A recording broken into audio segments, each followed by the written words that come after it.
I'm David Bolshoun. I'm an internal medicine physician at Mayfair Internal Medicine. We've been here for over 30 years in practice. I've been with the practice for the last 17 years. How many patients do you currently serve? We serve a panel of about 3,000 patients. That comes out to be about 550 visits a month. What are your current challenges? Challenges for us that we're working on now really revolve around coordination of care. We're going to be talking in our meeting today about the complete physical and the annual wellness visit, hammering out some of the details of that. We have some challenges around dangerous medicines in the elderly.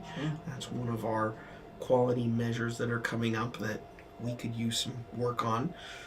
We've been working very hard at ER follow-up, but that continues to be a challenge for us.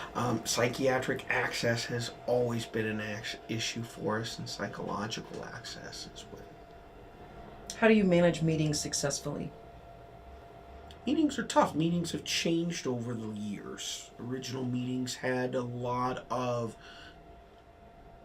complaining about patients and complaining about coworkers and complaining about systems.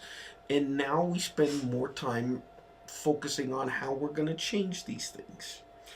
We have an agenda. We work over what we've done before and what we've done and what we're planning to do.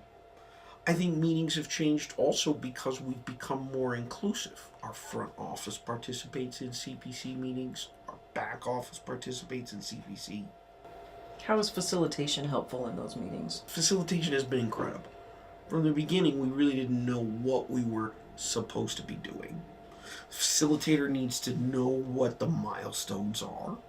The facilitator needs to communicate these milestones as doable projects. And how do you get from A to B? How do you move slowly into practice transformation? How do you perform a PQRS cycle or an SWOT analysis? Most practices are going to need facilitators who've done these things. We don't know how to do these things ourselves. Ask me about cholesterol. How do you build team culture? We needed the team to be able to understand the importance of transforming our practice. The number one building block is leadership buy-in.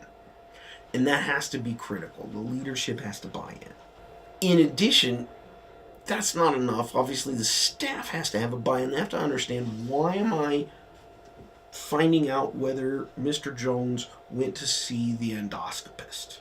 What's the significance of this? And it's not just the money from the grant, because that's important and we all like bonuses. But the fact that really following up on Mr. Jones could save Mr. Jones's life, that's where the team buys in. Front office needs to buy in. They need to be involved. They understand that the screening tests are important. The back office needs to be involved.